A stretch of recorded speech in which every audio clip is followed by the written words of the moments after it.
Welcome to episode 249 of Real Health Radio. You can find the show notes and the links talked about as part of this episode at 7. So the word all spelled out, SEBEN-health.com/249. Before we get started, I want to mention that I'm currently taking on new clients. I specialize in helping clients overcome eating disorders and disordered eating and chronic dieting, body dissatisfaction and poor body image, exercise compulsion and overexercising, and also helping clients to regain their periods. So if you want help with any of these areas, or you simply want to have support improving your relationship with food and body and exercise, then please get in contact. You can head over to seven-health.com/help, and there you can read about how I work with clients and also apply for a free initial chat. So the address again is seven-health.com/help, and I'll also include that in the show notes. Hey everyone, welcome back to another episode of Real Health Radio. I'm your host, Chris Sandel. I'm a nutritionist that specializes in recovery from disordered eating and eating disorders, or really just helping anyone who has a messy relationship with food and body and exercise. And today on the show, it is a solo episode, and it has been ages since I've done one of these. And so I'm excited to be getting back into doing one. And this is a topic that I've wanted to cover for a really long time, which is looking at the healing modalities with trauma and how to heal from trauma. And over the last handful of years, trauma is something that I've been diving into in a big way. I think it's something that is making its way into the public consciousness and awareness, but obviously we still have a long way to go. And with clients, trauma is something that is fairly common, and it can have an impact on the development of things like dieting and restriction and disordered eating and eating disorders and exercise compulsion. And it can also have an impact on someone's ability and their desire to move past or get past these behaviors or disorders. And a number of years ago, I read Bessel van der Kolk's The Body Keeps the Score, and it's really an incredible book. And the first half of the book is dedicated to looking at trauma and the effects that it can have. So how it affects the brain and the nervous system and other systems in the body, how it affects child development and memory and our ability to connect with ourselves and others. And so much of what we know about trauma is a really recent thing, and Bessel is someone who has been at the forefront of many of these discoveries. And then the second half of the book then looks at all the various methods that are being used and are successful in the treatment of trauma. And some of these he goes into in a lot of detail and dedicates a whole chapter to, because there's good evidence for and scientific support for them. And then others are mentioned more in passing or mentioned as possible further avenues for exploration. And in it, he has maybe seen the benefits with patients reporting these things back to him, but there just isn't the studies to back it up yet. And the book came out in 2014. And since then, there's been further developments that have occurred, and I've heard Bessel on other podcasts talking about other ideas. So really what I want to do on today's episode is go through many of the different modalities that can be helpful with healing trauma. And many of these are ideas from The Body Keeps the Score, but there are other ideas that come from other sources too that I'll be including. And Gabor Maté is someone who's had a huge influence on my understanding of trauma, and so I'll be referencing him too. And I'm not going to go into a huge amount of depth on each and every one of them, but what I would like to do is give enough detail that you get a sense of what that modality is, how it works, and how it can be helpful. And where appropriate, I'll also link to other resources about that specific modality, whether that's books or podcasts. So yeah, you can dive into it in more detail. And so I'm thinking of this episode as kind of like a resources page or a resources episode of sorts, where if you're wanting to deal with trauma and heal from trauma, you can listen to the different methods and see which one or ones speak to you. And I mentioned that the first half of The Body Keeps the Score is all about how trauma affects the body. And this isn't something I'm going to go into in a huge amount of detail with this show, except for the sort of basics, like a basic overview of what trauma is and then how it relates to the different modalities and why they can be helpful. One caveat I want to make, and this is something I always say to clients, is that I'm not a trauma expert. It is something that I've read and listened to and watched a lot of content on, so I would consider myself trauma informed. But I haven't had any official training on any of these modalities. And so when it does come up with clients, it is an area I can talk about, but I will always suggest that they then work with a practitioner or a clinician who is then trained in EMDR or internal family systems or exposure therapy or whatever the modality is that someone wants to pursue. So before we get into looking at the different modalities, let's look at what trauma is, because I think it's a word that comes up a lot and not everyone knows what it entails, or you may have a narrow definition where it's something that returning soldiers experience, but outside of this, you're not sure what it is. So let me start with the official definition that comes from the DSM-5. And this is the Diagnostic and Statistical Manual of Mental Disorders. And it's the 5th edition because this is the most recent edition. And this is the book that psychiatrists use to give someone an official diagnosis. And I want to add that trauma and how it is defined in the DSM has caused huge amounts of controversy, and in each edition of the DSM, the definition and the boundaries have changed significantly, and the most recent version is no exception with this. And I'm not going to go into a whole history lesson of these changes or the controversies. Rather, I just wanted to mention that despite the DSM being the supposedly definitive book that a diagnosis is made from, many people in the field don't agree with how it is being defined or the criteria that it includes. So in the DSM-5, there is a category for trauma and stress-related disorders. And in this category, there are a number of different disorders. And for each of them, there are many criteria that you need to receive a diagnosis. And what I'll do now is I want to just briefly describe each of them so you can get a sense of what is included in the totality of the trauma and stress-related disorder category in the DSM. So the first is PTSD, or post-traumatic stress disorder. And for this to have a diagnosis, like one of the categories is the person was exposed to death, threatened death, actual or threatened serious injury, or actual or threatened sexual violence. And this can be for themselves or witnessing it in another person. And as part of this, there is also what is known as secondhand trauma or vicarious trauma. And this can often happen due to someone's professional duties. So, for example, a social worker who is repeatedly exposed to the details of child sexual abuse, or a police officer that is dealing with homicide cases. The next category is ASD, or acute stress disorder, and this is similar to PTSD in terms of what someone is exposed to. There's just a different level of symptoms that occur afterwards, and I'll come to the symptoms part in a moment.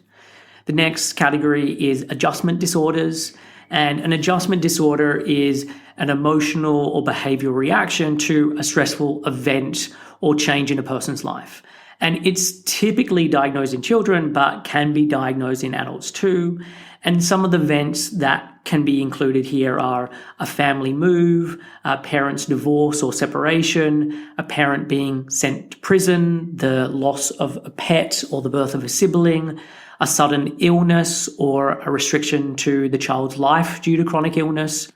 The next category is reactive attachment disorder, and this can develop if a child's basic needs for comfort and affection and nurturing aren't met, and loving and caring and stable attachments with others are not established.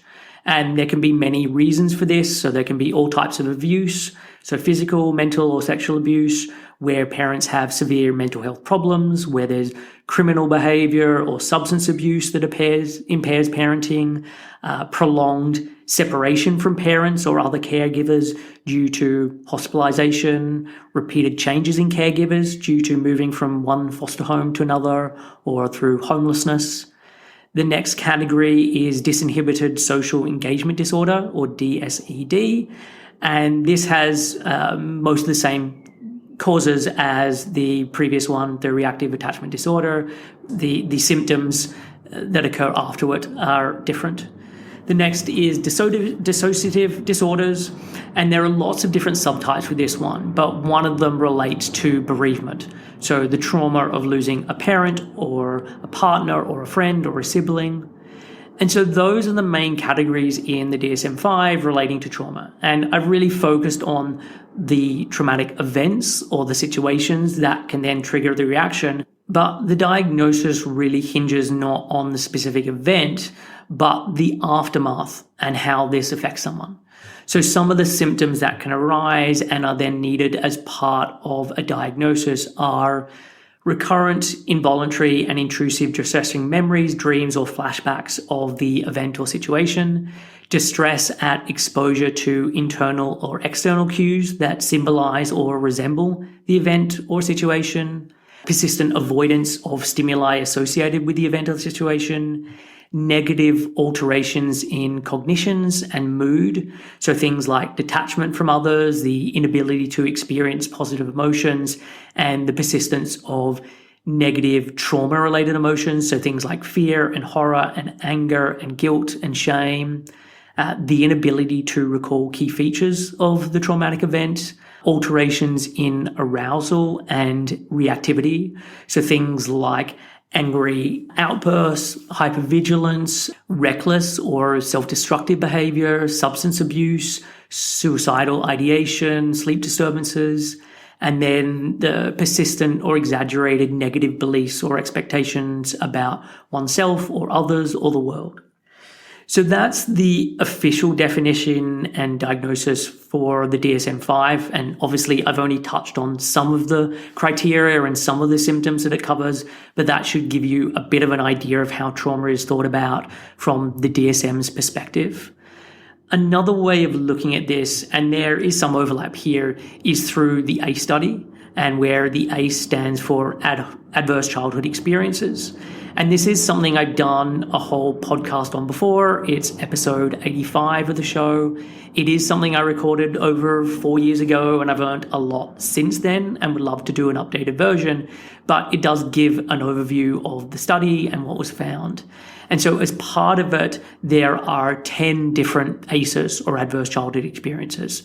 And they are physical abuse, sexual abuse, emotional abuse, physical neglect, emotional neglect, mental illness, divorce, substance abuse, violence, mental illness, and then having a relative who has been sent to prison or jail. And while as part of the ACE study, this was about events happening in childhood, these events happening in adulthood can be just as traumatic. I also interviewed Irene Line on the podcast before, and it was episode 111. And she's someone who helps people with trauma of all kinds. And she's written about many of the traumas that don't show up in the ACEs list, but are still deeply traumatic. So let me add these in as well, or some of these in as well. So there is near-death experiences. And this can be a choking or a near drowning or a high fever or a serious infection or virus, being knocked unconscious, being in a coma, having your heart stop. So anything that puts a human being's physiology in a state of preparedness for dying and death can be traumatic. You then have surgery and anesthesia, premature birth and or a highly traumatic birth. So being born prematurely and having to be put in an incubator. And while it's easy to think about birth as being something that happened just such a long time ago, or the child being so young that they can't remember it, this experience is remembered by the body. There is then in utero stress. So the stress of the mother can directly impact the kind of stress hormones that the fetus is experiencing, or there is insufficient food due to either food scarcity or intentional restriction. This can also create a similar change to the hormones that are experienced. There is societal decency and cultural conditioning is another one that Irene mentions. And this is like thinking of the common concept of children should be seen and not heard, or the British stiff upper lip. And while this sometimes can be seen as like it's just benign and maybe it's even a good idea so that kids are kept in place and that they're not going to get into trouble, it does often come at a high cost when this occurs with a lot of toxic shaming and belittling of the child, or when this messes with a child's ability to listen to their body. So for example, when someone is forced to eat all the food that is on their plate, or the flip side of this, where they're not allowed food or drink when they say they're hungry or thirsty. The final one that she mentions is intergenerational trauma. So many of us are carrying the genetic imprints of war and famine and inconceivable hardships from our ancestors. And if the work hasn't been done to heal from this trauma, and for many or most people that just wasn't even an option, this is then passed on to the next generation. So those are some of the extra ideas that can be added to the DSM and the ACE list. And I mentioned at the top that Gabor Maté has had a large impact on my understanding of trauma. And so I think it would be useful to share some of the ways that he defines and thinks about trauma. So let me read out some quotes of things he said. So quote, "Trauma is not what happens to you, it's what happens inside you as a result of what happened to you. Trauma can also be not just what happens to you, but what doesn't happen to you when it should have happened to you, when needs aren't met. The origin of the word trauma is the Greek for wound. Trauma is a wound and then the meaning you make of that wound. Trauma is that scarring that makes you less flexible, more rigid, less feeling, and more defended. Trauma is a psychic wound that hardens you psychologically, that then interferes with your ability to grow and develop. It pains you and now you're acting out of pain. It induces fear and now you're acting out of fear. So without knowing it, your whole life is regulated by fear and pain, and you're trying to escape from it in various ways.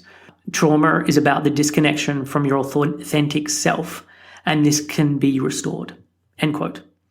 So for Gabor, trauma can take many forms, which aren't contained within the definition and diagnostic criteria in the DSM. And I should also add that it's common for people to talk about capital T trauma and little t trauma. So capital T trauma is, for example, seeing a friend get shot. And little t trauma is, for example, when you were little and you were crying, you were ignored. Or anytime you did cry, you were told to stop being a baby and told to just stop crying. And despite trying to separate these things out and say that these are supposedly bigger traumas or these are supposedly smaller traumas, because trauma is so much about an internal thing, what's more important is how the body reacts and then internalize this. So you can have people who have been to war and yet have no symptoms of PTSD. And then there are others who have had a parent who was overly critical, and this is just devastating for them.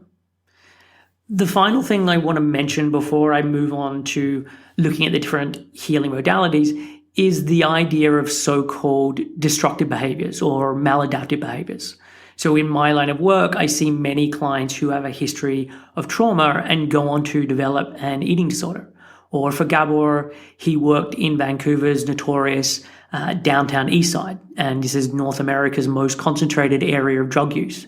And in his TED Talk, he makes reference to a quote from Keith Richards from the Rolling Stones, who has been like a notorious drug taker. And Keith said something to the effect of, "It's amazing the lengths one will go to have a brief moment of taking away the pain of being oneself." And in Gabor's book, In the Helm of the Hungry Ghosts, which is all about addiction and largely focused on the decade he had working in downtown Eastside, he talks about that in every case of those who are living on the streets and were taking drugs, that they'd all suffered abuse as children and as teenagers, and that their drug use, as destructive as it was, had the positive effect of giving them a brief moment of relief. Another Gabor quote is, instead of asking why the addiction, ask why the pain. And there is power in seeing that someone's coping skills, however destructive, is something that has a positive intent. And this doesn't mean that we should be oblivious to the harms that it's causing. But if all we see is someone making a huge mistake, and this is something that is 100% bad, we're really missing the point. And we're really missing the opportunity to then understand why this is happening. and why there is this real need in the first place. And in a sense, this is what these various healing modalities are about. It's about dealing with the trauma that is then driving these coping mechanisms. So with all of that as a starting point, let's look at the different healing modalities. And I'm going to start with 6 of the modalities that Bessel includes detailed chapters on in The Body Keeps the Score, as well as one other that he spends a couple of pages on. And with each of these, there are connections, or with some of these, there are connections with other ideas, and I'll make reference as I go through. And then after that, I'll include some other ideas from other sources. So the first option is EMDR, and this stands for eye movement desensitization and reprocessing. And on the surface, this one can sound very woo-woo, and I can sort of understand the skepticism, but EMDR at this point has a huge amount of research to back up its effectiveness. So with EMDR, you work with a trained practitioner, and together you'll identify targets for treatment. And these are usually past memories or current triggers or future goals. And then during a session, you are asked to think of one of these targets. So you bring it to mind. And while that's happening, simultaneously, you are moving your eyes from side to side, where you're following the direction of the practitioner. So they have their fingers in front of your face and they're moving it from side to side, and you follow these fingers with the eyes.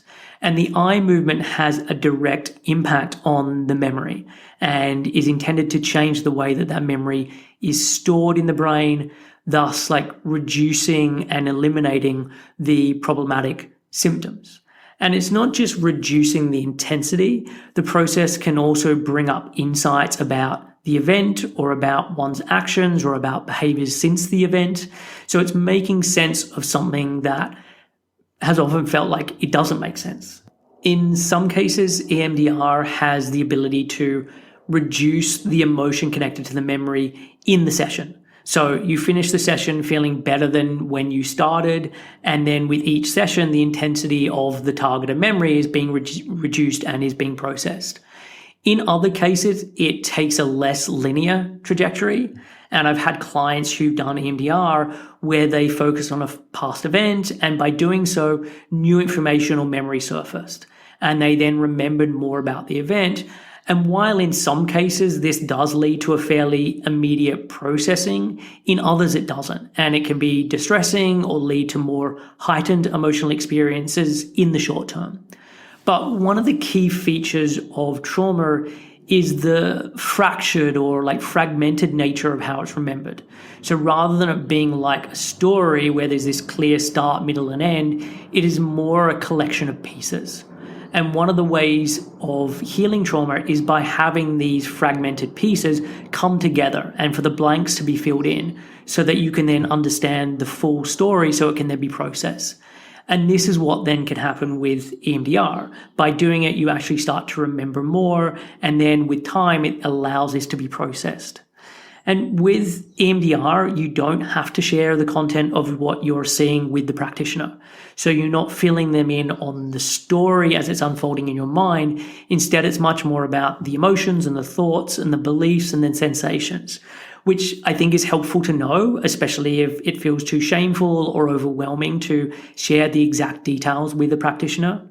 I will add that this isn't always the case. So for some practitioners, they do go through the targeted thoughts and memory and the content of what is coming up, or they are the therapist that uses EMDR as well as other methods. So you have sessions that are EMDR based and others that are non-EMDR based, or you may have a block of EMDR, but you then continue to work with them after this time, often employing other modalities and practices to further support healing. So when seeking out a practitioner, you can ask about this and find out if you'll need to share the content of what you're seeing and remembering.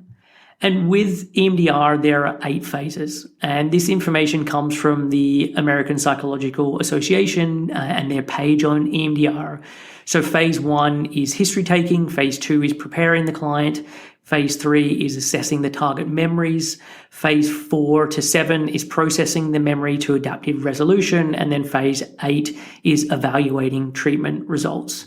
And the phase 4 to 7, which is the processing the memory to adaptive resolution. So the first part of this is desensitization, which is thinking of the target thought and doing the eye movement. The next part is installation, which is installing a positive cognition.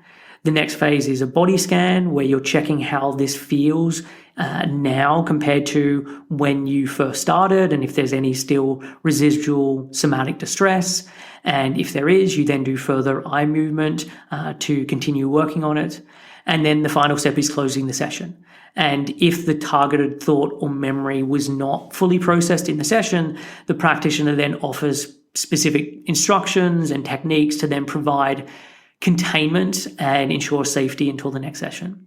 So while there are those for whom it feels like each EMDR session is reducing the reaction to traumatic events, for others it can be messy, and it can be kind of some messiness to get to that place. And I want to mention this because EMDR can often be portrayed as this very straightforward thing, and for many clients this has just not been the case. And this isn't anything against EMDR. I think it is wonderful. It's just more of a expectation management and people having a realistic sense of what's involved and what can occur as part of this. Bessel references research that EMDR tends to do better for trauma that is related to specific events. So where there was a traumatic accident or an incident of humiliation or some specific event that feels significant. And it doesn't have to be just one event, there can be many, but where these are discrete events. So if someone's whole childhood was traumatic because of a narcissistic mother, for example, it may be less effective. But this comment is based on one piece of evidence that Bessel mentions, and I'm not an EMDR expert. So if EMDR does sound like it appeals to you and your trauma is more diffuse, then please do find a practitioner in your area or online and then ask them if they think it would be helpful. Bessel also talks about the connection between EMDR and REM sleep. And I actually think this is less about EMDR specifically and more about all trauma processing more generally. So sleep is hugely important for how we make sense of the world. It's how we tag and catalog experiences. And one of the key features of trauma is having nightmares. And with these nightmares, these aren't resolved. And so rather than the event being processed, it doesn't. And years later, the same nightmares are persisting. And EMDR is able to do something to the memory so that when sleep does happen, particularly the REM sleep, the event is finally able to be processed properly.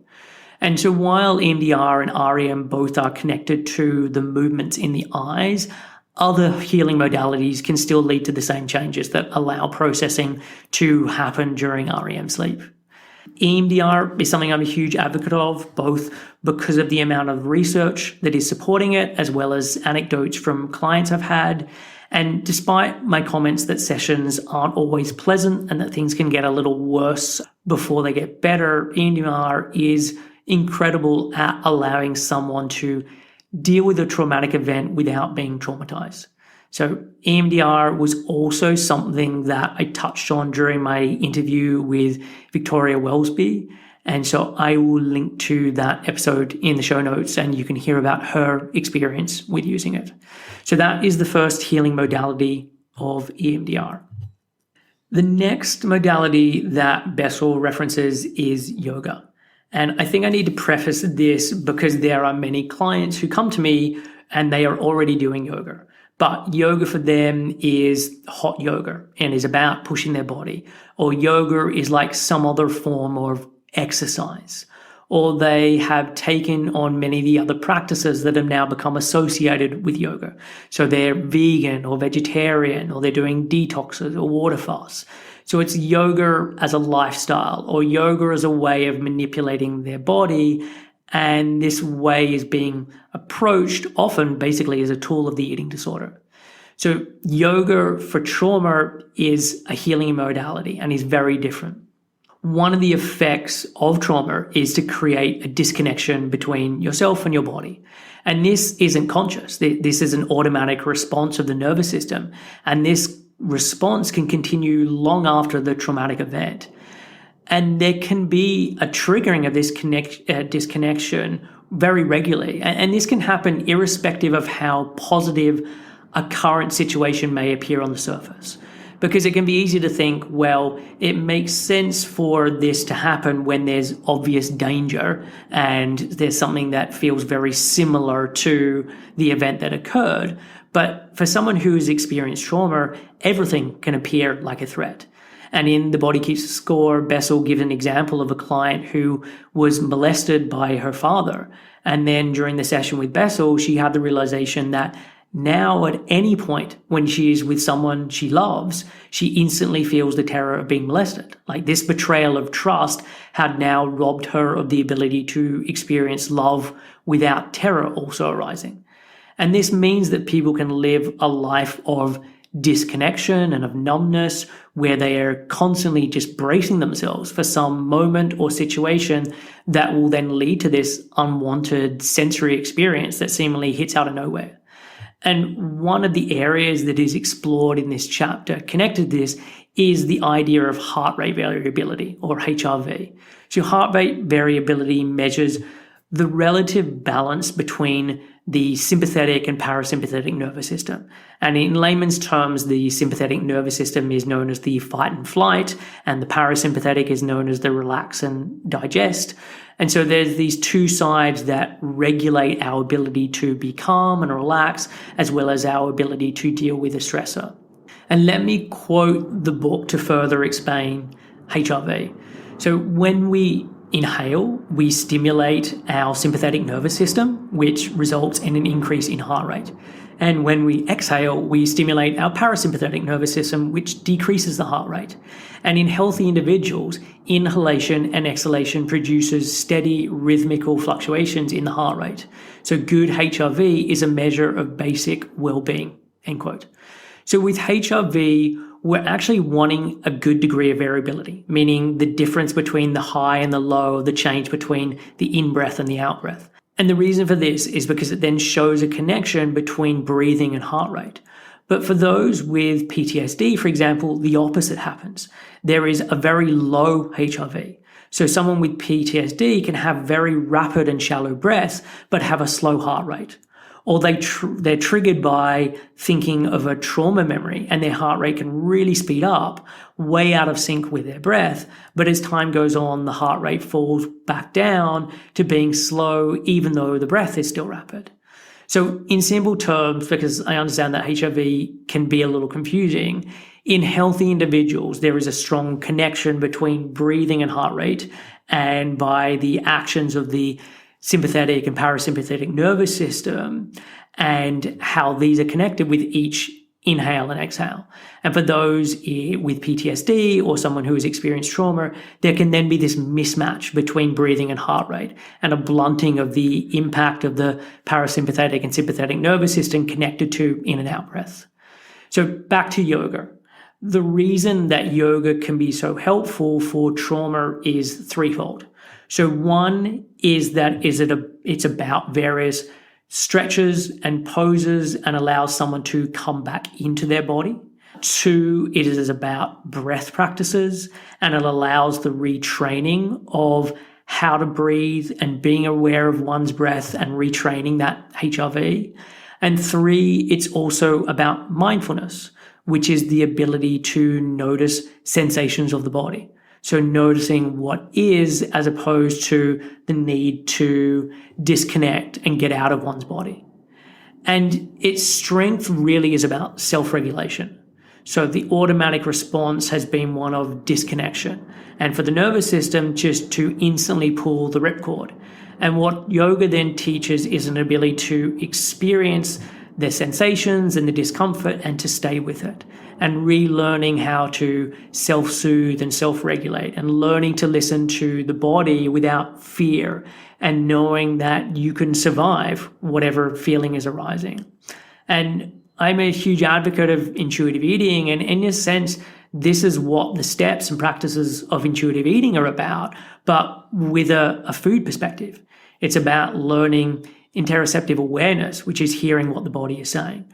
So rather than making food choices from a place of external information or from a place of fear, you learn to truly listen to your body, which at first can be scary, but in the end is incredibly liberating. And so like yoga, it's then the path back to knowing oneself and real true self-awareness. And so I should add that while my focus here and in the book is about yoga, this is simply because it's the modality that has the most amount of scientific study. So there's no reason to think that other practices that also have this focus on movement and breathing and mindfulness can't have the same effect. So many practices that fall under the banner of martial arts, so Aikido or Judo or Taekwondo or Jiu-Jitsu, can have a similar effect, or other slower movement practices, so Tai Chi or Qigong or Feldenkrais can do the same, or even something like rhythmical drumming or rhythmical drumming in a circle, which can feel like a very different category to the rest, has the same combination of breathing and movement and mindfulness. And in interviews, I've heard Bessel talk about the benefits of all of these things. So while they might not have the same scientific studies to back them up right now, I think this is just more a matter of the fact that they haven't been studied. So that is the second modality for healing trauma, which is trauma yoga or yoga for trauma. The next option is internal family systems or IFS.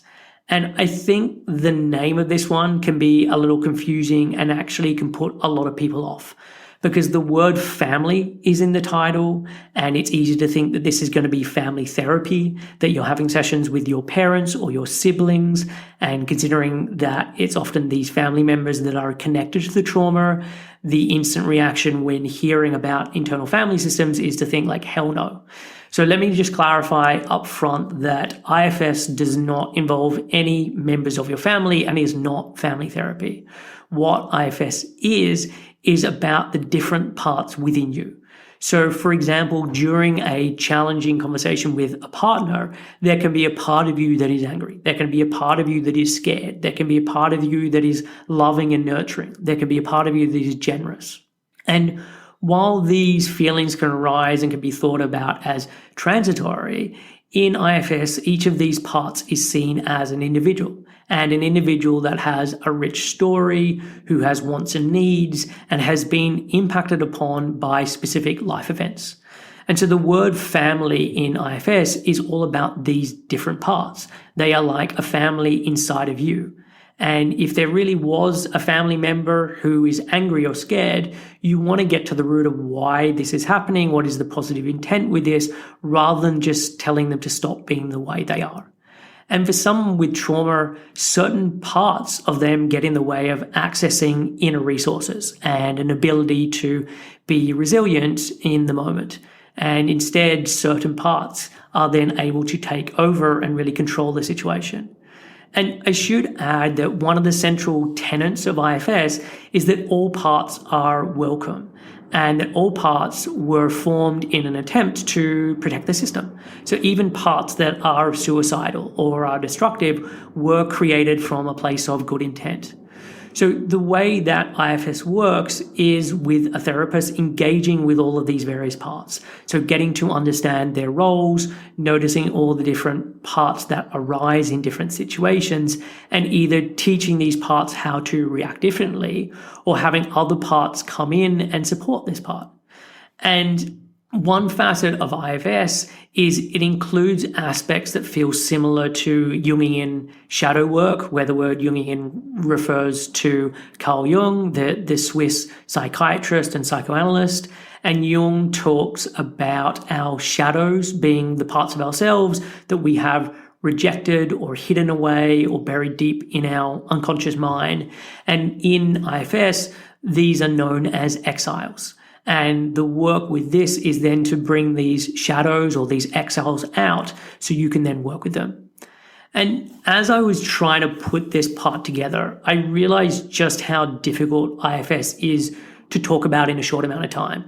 And I remember when I read the book, thinking the same. Like, I remember when I read the chapter, I was just a little confused and I didn't really understand it so well. And it definitely didn't jump out at me in the way that EMDR or some of the other modalities did. But I then heard Richard Schwartz, who is the creator of ISS, on Tim Ferriss's podcast, and all this really changed. It's a long-form interview with him where the first part is him explaining the background and how IFS came into being. And then the second half is him then doing a session with Tim, where Tim is incredibly open and honest, and you get a real sense of what IFS is about. And I have a bit of a love-hate relationship with Tim Ferriss. I'm dubious of many of the nutritional and lifestyle advice that he makes. But in recent years, I've been really impressed with the many things that he has done. So disclosing about his own childhood abuse, talking about the things that he's done to help with this in terms of various therapies that he's been trying, putting a huge amount of his own money into psychedelic research. And this interview and the session that he does with Richard Schwartz is incredible and was invaluable in helping me to fully understand what IFS is. So I will link to that interview in the show notes, but if you Google Richard Schwartz and Tim Ferriss or IFS and Tim Ferriss, it is the first link that comes up. So that is internal family systems, or IFS. The next healing modality is called PBSP, psychomotor therapy. And the PBSP stands for Albert Pesso and Diane Boyden-Pesso, who are the two people who developed this back in the 1960s. And there are two parts to this, known as micro-tracking and structures. And in fact, it's often just called structures, which is a much shorter and less clunky name. So from here on, I'll just refer to it as structures as well, and I'll point out when I'm referring to the micro-tracking part. So structures actually feels like a combination of a couple of other trauma healing modalities. So it's like IFS, which I just talked about in terms of different parts, but in these parts with structures, it's referring to actual different people in someone's life. And it's then combined with a form of therapy that I haven't referred to yet, which is communal theatre. So micro-tracking and structures is done in a group environment. And as part of the group, a participant is then picked and is asked to talk about a troubling or a traumatic event from their past. And to start with, as they talk about the event, the therapist will then pause the participant as they are going through, and they will tell them what they're noticing. So for example, and this was taken from The Body Keeps the Score, the therapist may say, a witness can see how crestfallen you are when you talk about your father deserting your family. And this is the micro-tracking, and it's noticing the subtle shifts in body posture, in facial expression, in tone of voice, in eye gaze, and nonverbal expression. It's validating someone's experience, and by doing so with real exquisite precision based on the cues that the body is then giving you. And as Bessel comments in the book, each time the participant hears these witness statements, their face and their body just relax a bit, and they felt comforted being seen and being validated. And that gave them then a strength to go on and to go deeper and keep talking about the experience. The second part then relates to the structures. And so as the participant tells their story, various people then arise. And it could be a father, a mother, an aunt, an ex-boyfriend, or whoever is part of the story. So let's say it is a father, and this father has been verbally abusive to the participant's mother. And I'm going to use this as an example as we go through this.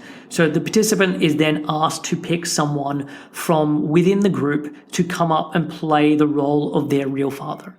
And remember, as I said, this is done in a group setting, so there's lots of people there, and they then pick someone who they think can then play the role of their real father. And then they are able to confront their real father and say the things or ask the questions that they'd always wanted to be able to, but were too scared to do so. And again, there is then pausing with this, often for the therapist to make witness statements about what they're noticing in the participant's body language or the tone of voice or whatever it is. And also being able to inquire into their inner experience and what they're thinking and feeling and noticing. So, for example, the participant is finally able to stand up to her father and tell him that he's being mean or he's being a bully, and the therapist can then witness how strong and fierce they are being, and that the mother would see the courage that they are expressing. And then the therapist invites the participant to select another person from the audience to play the role of the mother. But this time, instead of the real mother, it is the role of the ideal mother. So the way she wished her mother could have acted. And the participant then gets to direct the ideal mother and what she wished she could have done and what could have happened. And again, there are statements and feedback by the therapist about what they're witnessing. And then the participant is asked to pick another person to play the role of their ideal father. And this person then is interacted with in a way that they wish they could have with their ideal father. And the father is instructed to interact with the mother in the way that they wanted that to happen. And this process is role play. And however silly it may sound, it's incredibly helpful. And it allows someone to tell their full story rather than just snippets. And as I mentioned earlier, part of the healing with trauma is having a start, middle, and end rather than the fragments. It also helps them to create new stories or narratives that sit beside or next to this painful memory of what happened. So in a similar way to EMDR, it alters the impact of the memory and how it's thought about. And rather than being just shameful and debilitating, someone feels that they have more strength or mastery or safety or connection. And it just demonstrates the power and the importance of imagination and how these can really just transform our inner world. And this is similar to people who have been subject to a mugging and going and doing a class that deals directly with this, but where they're able to beat off the mugger and have a very different experience to what happened the first time around. It shifts their feeling of agency and the shame connected to the event, and structures is similar to this, but obviously just a lot more elaborate and with all the micro-tracking and all the other stuff I've talked about. So that is micro-tracking in structures, with a reminder that the formal name of this is PBSP, psychomotor therapy. So the next modality is neurofeedback. And of all the modalities I'm going to cover, this for me is the one that feels the most futuristic or science fiction-like, or at least the kind of science fiction written in the 1950s. So neurofeedback works by impacting on our brainwaves. So brainwaves are produced by synchronized electrical impulses from masses of neurons communicating with each other. And I found an analogy for thinking about brainwaves on a site called Brainworks. So, quote, brainwaves are best thought of as a continuous spectrum of consciousness, from slow, loud, and functional to fast, subtle, and complex. It's a handy analogy to think of brainwaves as musical notes. The low-frequency waves are like a deeply penetrating drum beat, while the higher frequency waves are like subtle, high-pitched flute. Like a symphony, the higher and lower frequencies link and cohere with each other through harmonics, end quote. And it's this idea of thinking about brainwaves as an orchestra and playing in unison that is key. And in The Body Keeps the Score, Bessel references a study done in 2000 looking at normal subjects versus those who'd suffered with PTSD. And they used a test called the oddball paradigm, where subjects, they're connected to an EEG, which traces their brainwaves. And then they're shown a series of objects, and they have to detect the odd one out. And this, when they're doing this, I should note that none of the objects or the images that they are shown are related to the trauma. So this is items that are non-triggering. And for the normal individuals, shortly after seeing the series of items, their brainwaves start to organize and they synchronize, which is what helps them to discern the information and make sense of which is the odd one out. But for those with PTSD, there is less coordination and organization. The brain has more trouble filtering out irrelevant information and has trouble attending to the problem at hand. And this points to one of the big problems with trauma, in that It's not just an issue when someone is experiencing something that is re-traumatizing or triggering. It has an impact on how the brain constantly functions. But the dysregulation of the brainwaves isn't permanent and immutable. Like, this is the role of neurofeedback. So the way that it works is that in a session, you are connected to a neurofeedback device. And these are like a hat that has electrodes that are attached to your head. And these can then be moved to different locations depending on what region or areas are being targeted. And the neurofeedback machine is then able to change the brainwaves or the brainwave frequencies that a person is experiencing. And when this is shifted, they get to feel what that shift feels like and are able to see that they think about situations differently.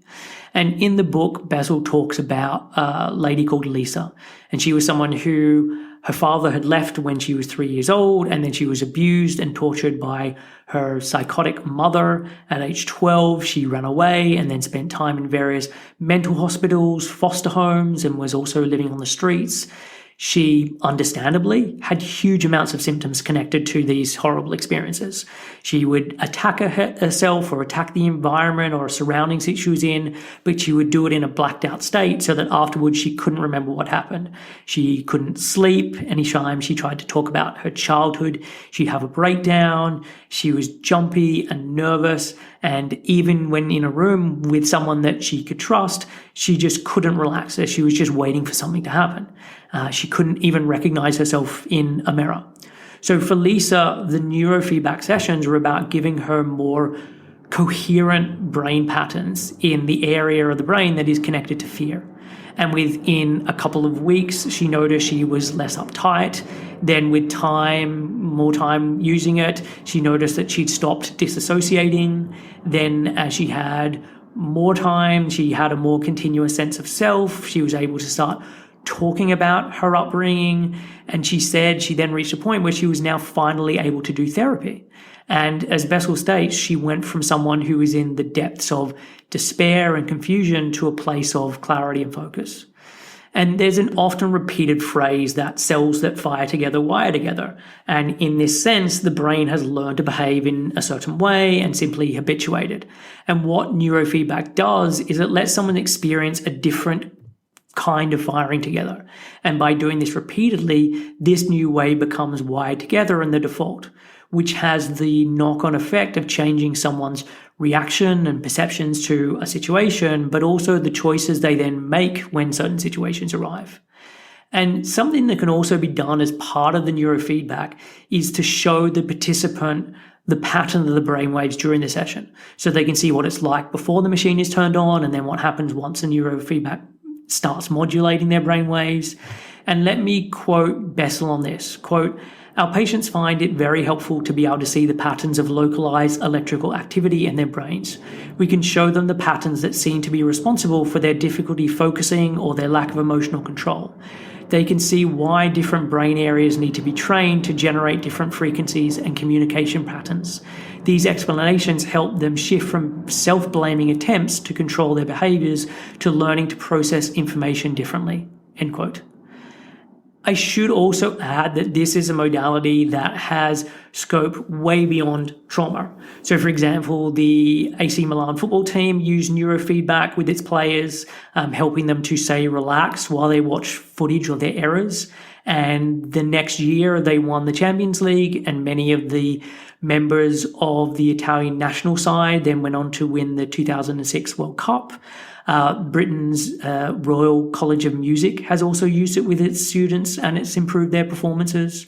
So while the focus, obviously this episode is all about trauma, I do see neurofeedback as something that could be widely beneficial for many different areas of life.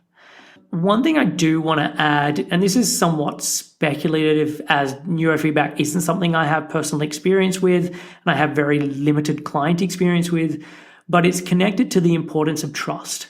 And for someone who has a history of trauma, there would still need to be a really good level of trust with the therapist who is performing neurofeedback. And I've previously done an episode on polyvagal theory when I chatted with Deb Dana. It's episode 233. I'll link to it in the show notes. If you haven't listened to it, I'll give you a very brief description of polyvagal theory now. And what polyvagal theory looks at is the autonomic nervous system, which is the part of the nervous system that is outside of our conscious control. And there are 3 places that you can be as part of this. So one is called ventral vagal, but is easier just remembering this as called safe and social. And this is where we are calm and we're able to engage with ourselves and others from a positive and a relaxed place. The next is sympathetic, or more commonly known as fight or flight or stressed. Deb often calls it mobilized. So in this place, we're more attuned to danger signals and are preparing to react, or we are reacting. And then the final place is dorsal vagal, or shutdown. And this is more of a place of apathy and hopelessness. And depending on where your nervous system is on this continuum, certain thoughts or feelings will naturally arise. So if you are in a state of safe and social, there are thoughts and ideas and emotions that naturally arise, and they are consistent with this state. And given these descriptions, it may sound like getting into safe and social would be highly pleasurable. And that when someone can return here, they love it and they instantly want to just keep doing things to keep themselves there. But for someone who spends 90% of their time in fight and flight, entering into safe and social doesn't instantly feel good. It can feel odd or even like discombobulating. This place can feel threatening. So it can take time to have this change feel like a place that they want to stay. And this can be a gradual process. And what I'm speculating is the same may be true with neurofeedback, that going into a supposedly calmer wavelength may not instantly feel better. It may feel odd. It may feel unsafe. And so having a therapist that you trust and who creates the right environment is going to be really important. As I said, this is simply a speculation based on what I've noticed with polyvagal theory. So if you are someone who is a neurofeedback practitioner or you have experienced it yourself, I would love to hear your feedback. You can email me at info@7-health.com. The final thing that I want to mention before moving on to the next modality is that my recent conversation with Sasha Gorel, towards the end of it, she actually referenced something similar to neurofeedback called repetitive transcranial magnetic stimulation, so RTMS. And it's a machine that can stimulate different parts of the brain and has been shown to be useful in the treatment of depression. And I don't know about its use with trauma, but given the similarities, it wouldn't surprise me if it was also effective. So the next modality is somatic experiencing. And Bessel doesn't dedicate a whole chapter to this, but does spend a couple of pages going into it. And I've also heard him talk about it in other interviews, so I want to cover it here. So somatic experiencing was developed by Peter Levine and is covered in his book, Waking the Tiger. And this therapy works on the principle that trauma gets trapped in the body, leading to some of the symptoms that people with PTSD or people who have experienced trauma might experience. And so the aim for practitioners working this way is to help the person release the stress from the body. And as Bessel says, in this approach, the story of what happens takes a backseat to exploring the physical sensations and discovering the location and the shape of the imprints of the past trauma on the body. So there is this focus then of becoming more in touch with the subtleties of the internal experience. So kind of like the micro-tracking that I also already talked about, but where this is an internal thing or where someone is becoming much more aware of the real subtle shifts. And so before dealing with the trauma itself, patients had helped to then build up the internal recognition and the internal resources that then foster a safe access of the sensations and emotions that have overwhelmed them in the past or overwhelmed them at the time of the trauma. And then in a sort of pendulum type fashion, they can start to move in and out of accessing those internal sensations and the traumatic memories, and doing this where they gradually expand the window of tolerance. And somatic experiencing practitioners can use a framework known as SIBAM, and this stands for sensation, imagery, behavior, effect, and meaning. And this feels like a combination of internal noticing combined with the input of the practitioner, so in a similar way to micro-tracking. And as I mentioned earlier, as part of the somatic experiencing is the idea that trauma gets trapped in the body. So for example, during an attack, someone enters into the freeze response, and so they couldn't fight back.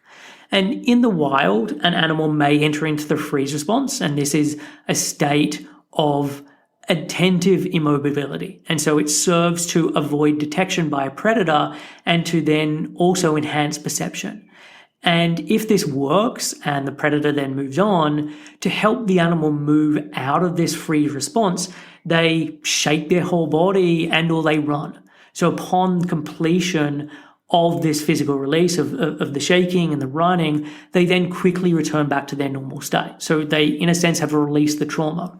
But for humans, so often this freeze response then doesn't have a successful completion. So not only does the trauma of the attack, for example, take place while they are still in that freeze response, once it's over, there is no discharging. And so the trauma gets lodged in the body. And so one of the features when doing somatic experiencing work is that at some point there are these powerful tendencies to want to physically move the body, to want to hit, to push, to run. And by allowing someone to make these changes or these actions, it then helps to complete the stress cycle. So they can experience the trauma in the present where they're then able to restore their agency and actively protect themselves or to defend themselves.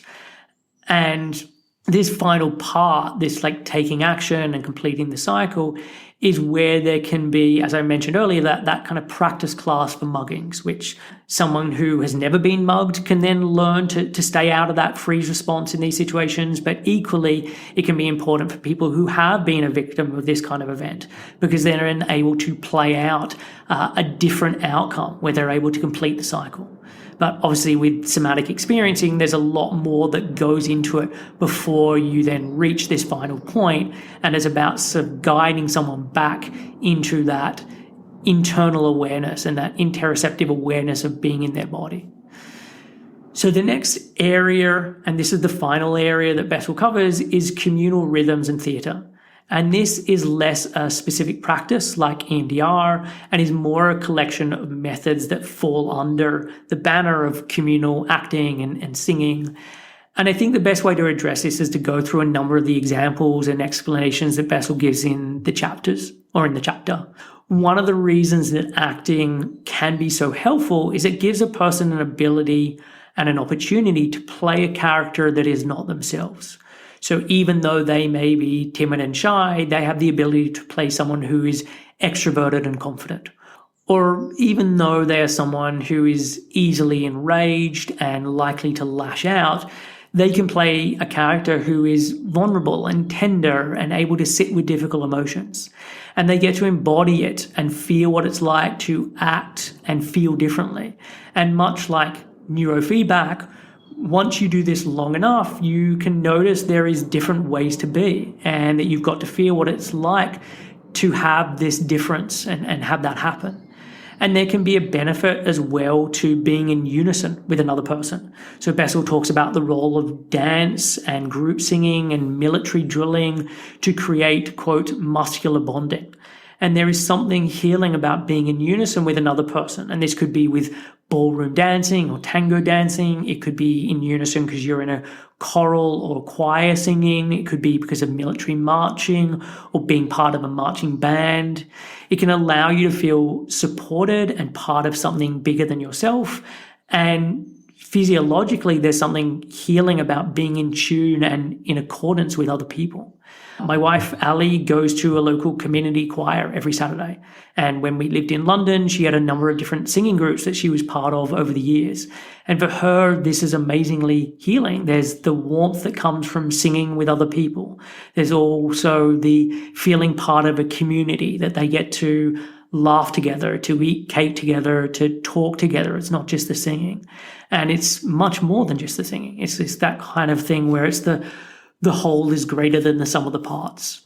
Theatre can be a way of learning to trust others and to change habits, but in a safe environment. So Bessel gives the example of a theatre company that works with troubled teenagers and with burnt out military vets. And these are people who are easily triggered. And so the director starts by having them walk around and look at the floor. Then he asks them to start noticing one another, but doing so very subtly and not letting other people notice that they're noticing. He then asks them to make eye contact, but to do it for just 1 second. Then he gets them to make eye contact and hold it, but not for too long. And he says, you'll know when it's too long because you'll either want to start dating the person or start fighting them. And he points out that these people have trouble making eye contact in their everyday life, and this is providing a safe environment for them to relearn how to do this.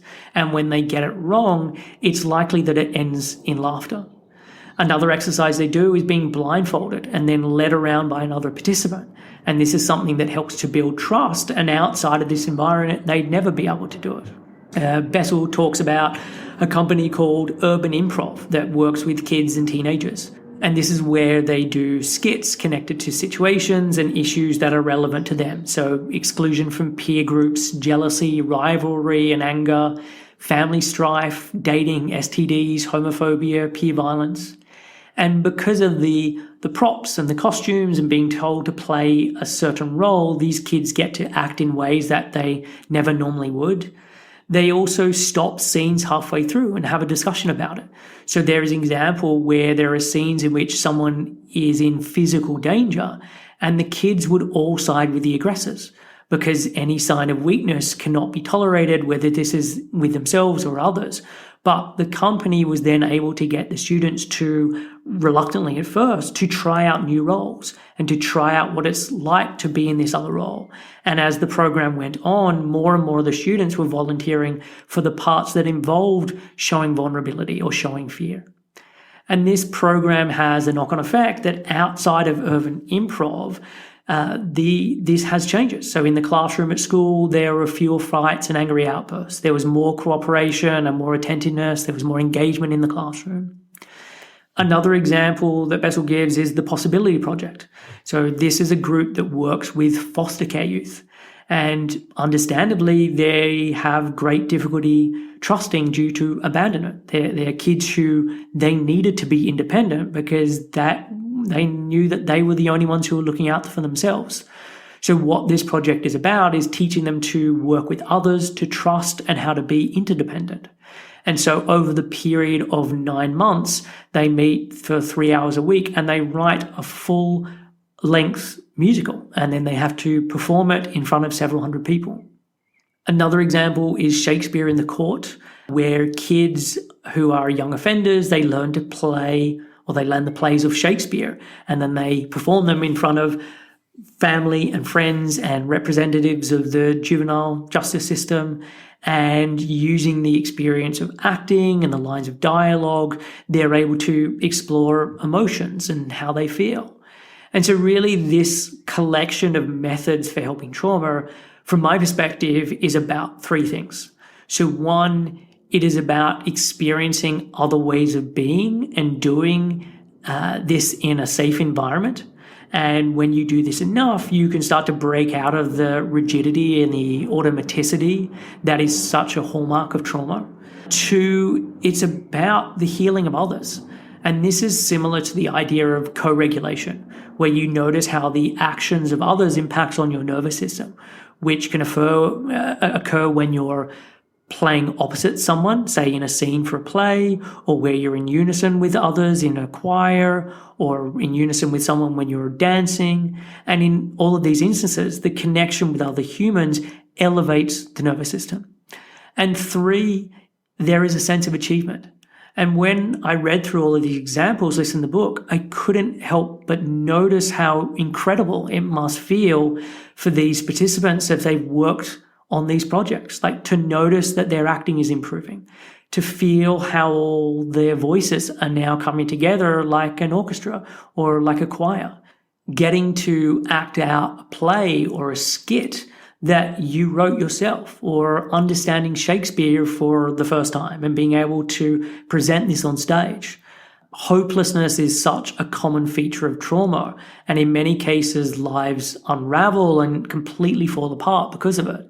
So to have this arena where things are actually improving and you're able to be in the moment with other people, this is huge. And I can see how this would then have a cascade effect on other areas of life.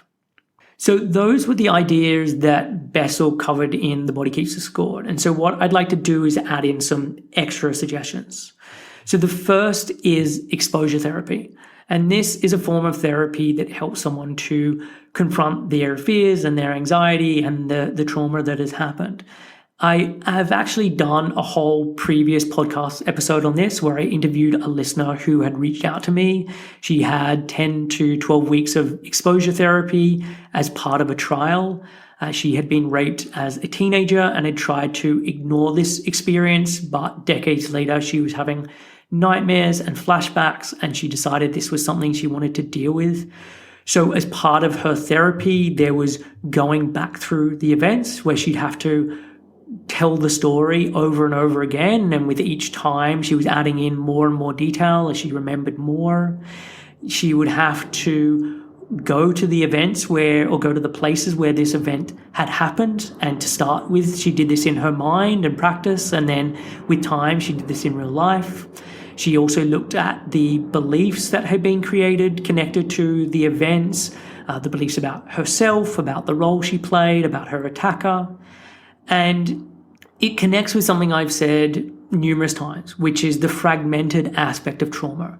That through all these different aspects of exposure therapy, she was able to have a full story that had a start, middle, and end, and that this allowed the processing to happen. And I think the interview was a great example of what prolonged exposure therapy looks like. It's episode 238, and I'll add it to the show notes. Something that wasn't part of her therapy but is another form of exposure therapy is virtual reality exposure therapy. And honestly, this wasn't something I was aware of until I started putting together this episode, so I have no personal experience or client experience with it. But what VR does is it allows someone to confront a feared situation or location that they may not be safe encountering again in real life. So like going back to a battlefield. So this style of therapy then falls under the bracket of exposure therapy, but I hadn't covered it in the podcast, so I just wanted to mention it here. The next option is psychedelic therapy, and this one is a bit of a gray area, and I say a gray area because it's just something that is still becoming legal.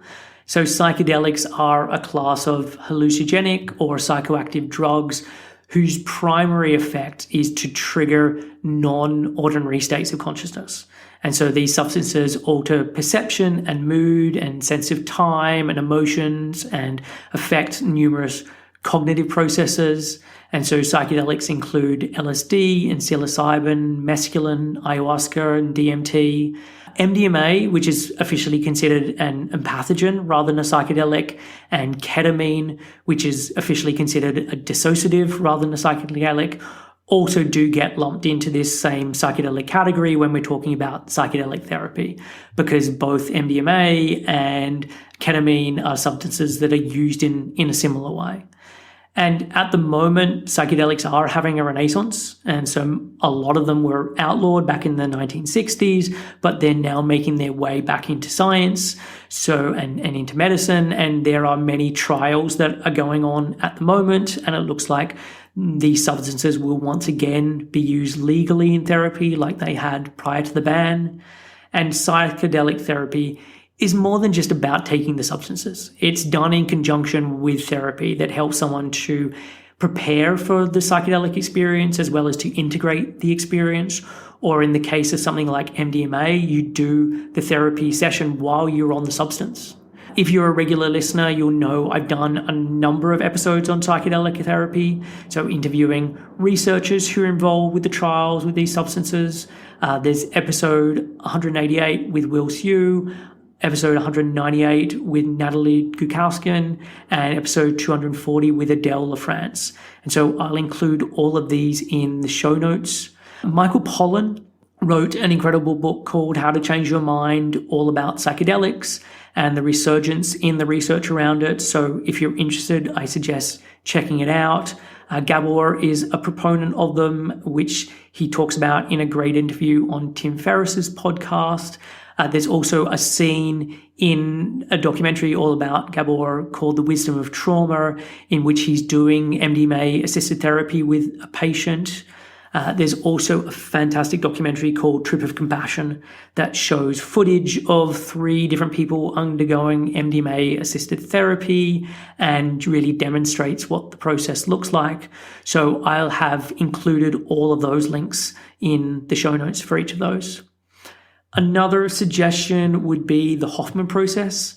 And this is a week-long process that works on the basis that, to quote their site, an intense, condensed experimental program can speed up someone's healing journey and is considerably less time-consuming than months or years of traditional one-session-a-week therapy. It's hard to describe the Hoffman Process because it's best to know little going into it, so you have no expectations.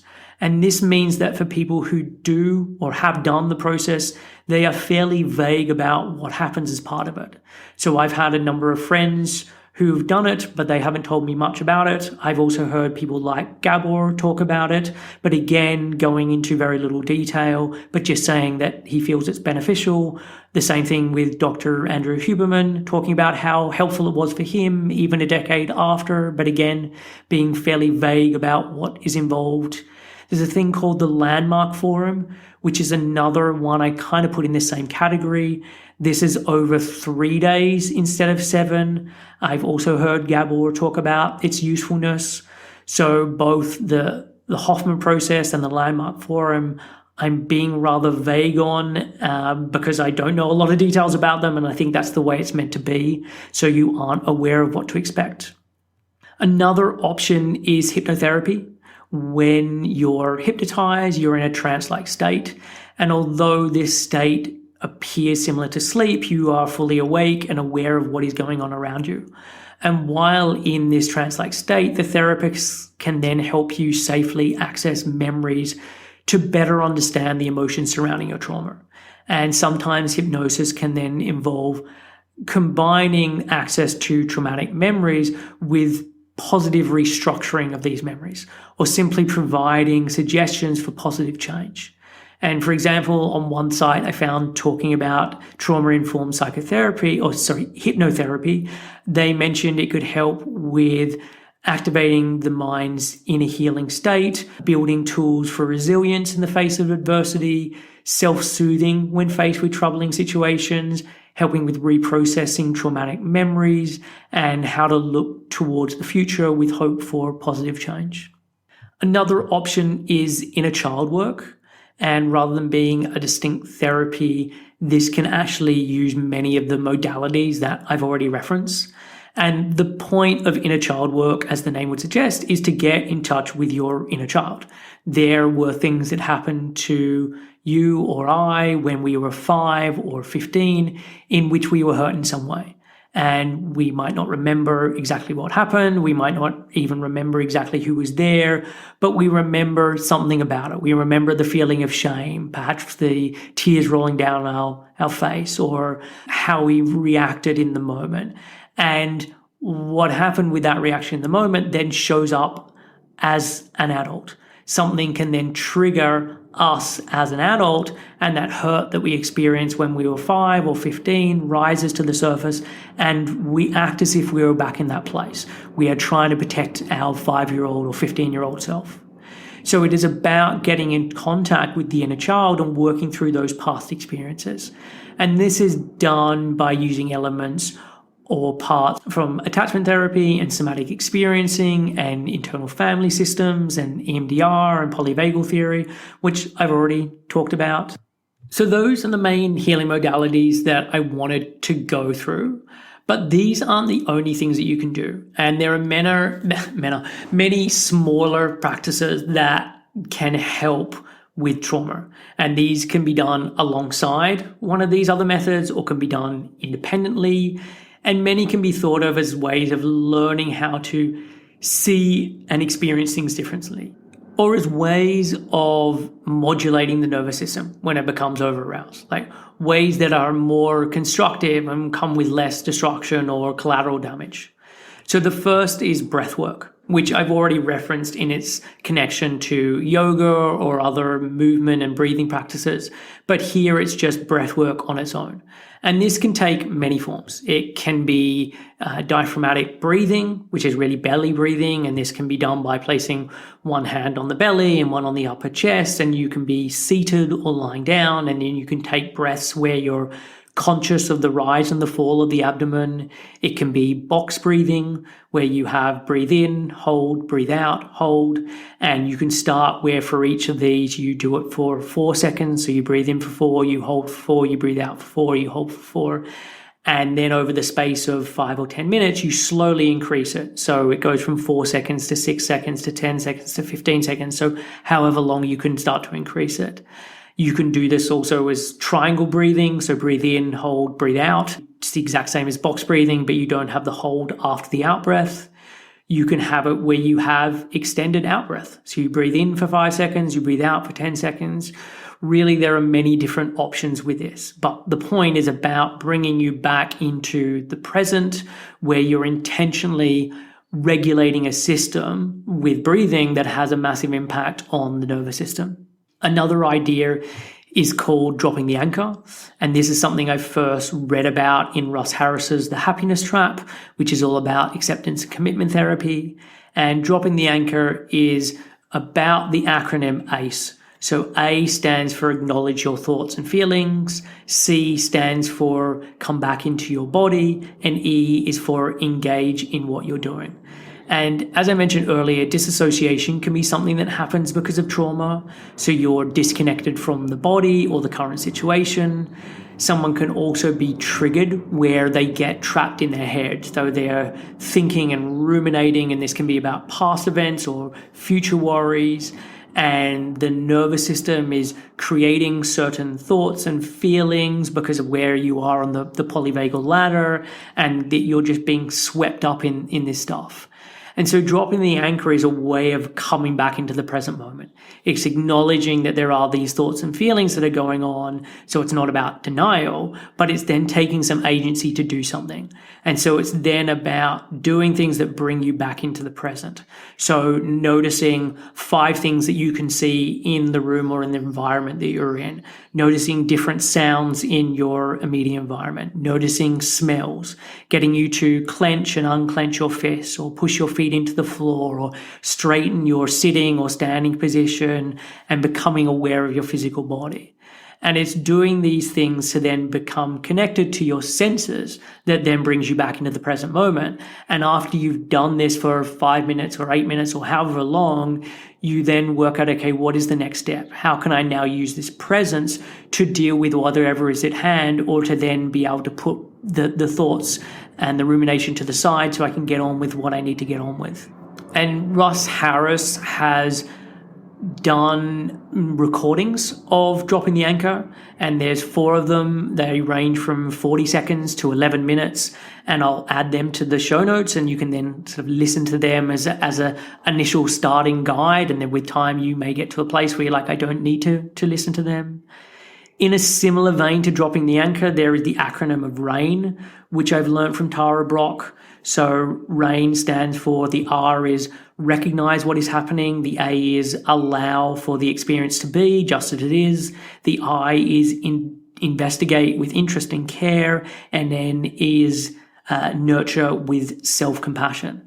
And like dropping the anchor, this is a practice of mindfulness where you become aware of your internal experience without trying to silence it or ignore it or disassociate from it, where you learn to tolerate it through taking an approach of openness and curiosity. And this is very much a practice where the more that you do it, the more that you're able to do it. And so really this is about mindfulness, and whether that is meditation or acceptance and commitment therapy, or all forms of mindfulness can be helpful with trauma.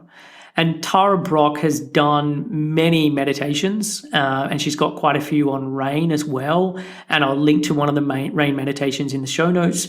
And she has a beautiful voice for meditation and cadence for meditation. And over the 20 minutes of the meditation, I can feel myself shift as I hear her guide me through the process.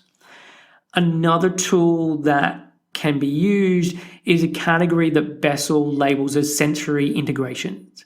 And these are external structures and materials that can have a calming influence on the nervous system.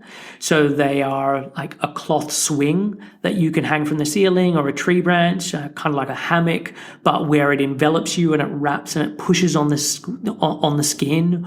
Or you can have a huge ball pit and the sensation of the balls pushing on the skin, or a weighted blanket and the pressure that this puts on the body and how this affects the nervous system. And so these sensory integrations can have a calming effect. And when this kind of sensory work involves a second human being, we call it body work. And this is another suggestion.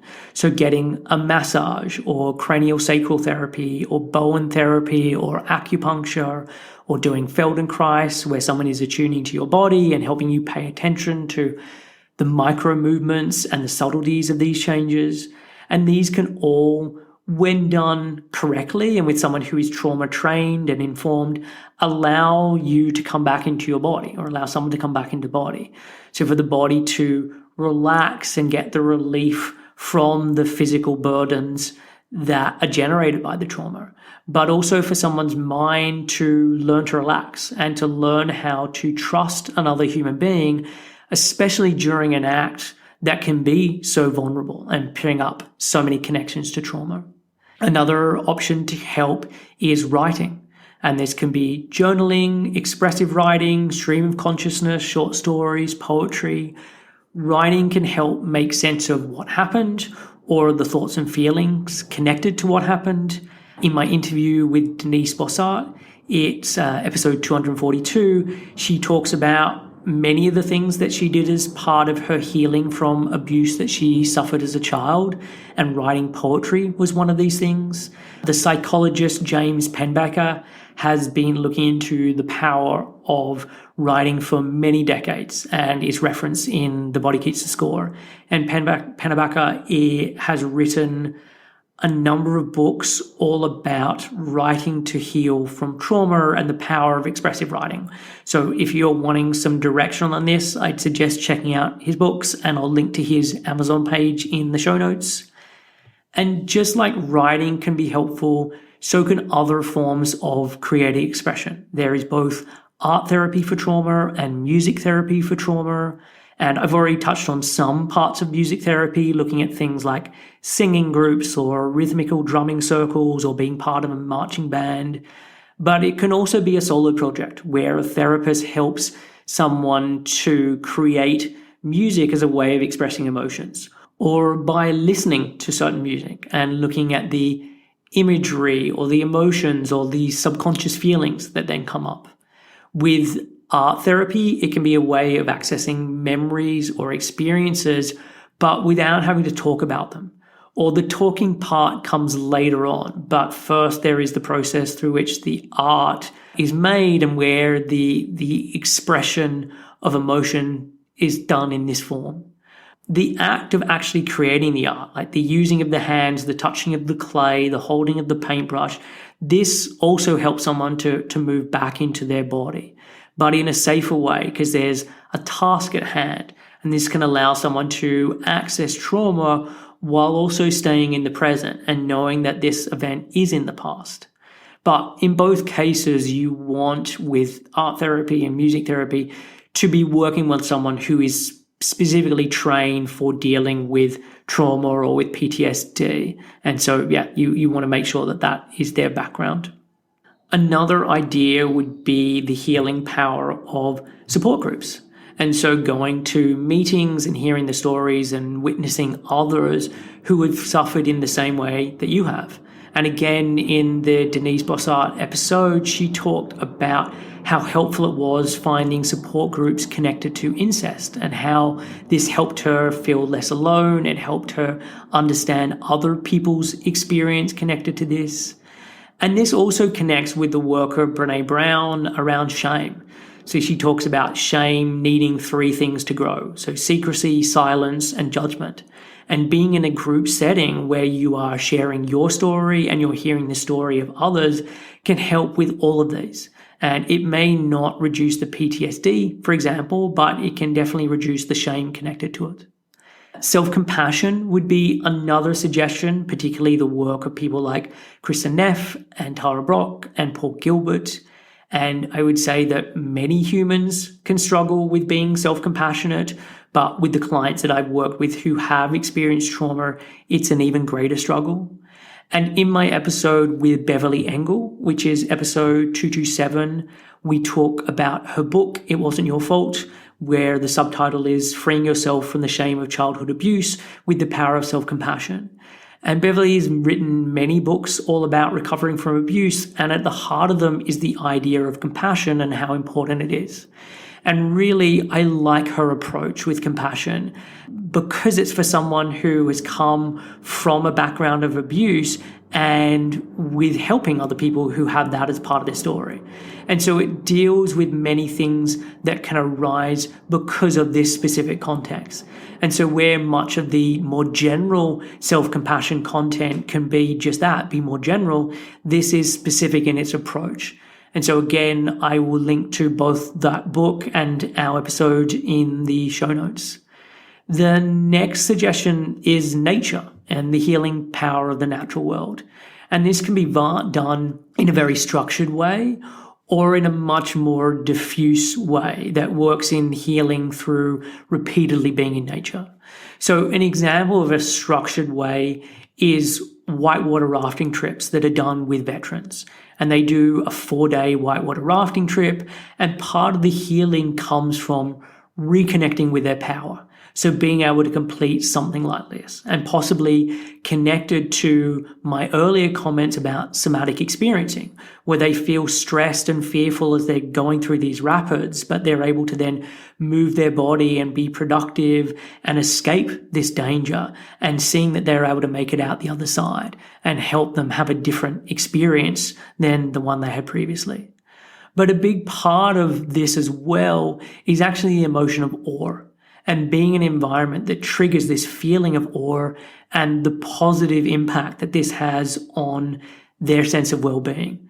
And the research also seems to indicate with this that this emotion is contagious. And so the other people in the raft's feeling of awe then affects everyone else. And I'll link to the show notes to the article that then talks about this research with the rafting trips. And while it's not the same or the exact same as the raft trips, this idea of the healing power of nature makes me think of the documentary My Octopus Teacher. And it's a documentarian who was hitting a wall. He kind of hit a midlife crisis of sorts.